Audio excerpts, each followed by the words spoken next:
So in this Robinhood tutorial video, I will be showing you how to buy Solana on Robinhood.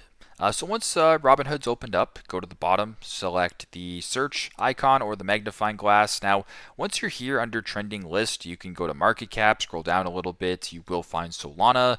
You can select it, go to this screen. If it's not there, you can also go to the top, type in SOL, then press on Solana, it'll bring it to the same page. Once you're here, where it says buy, the green button at the bottom, select that.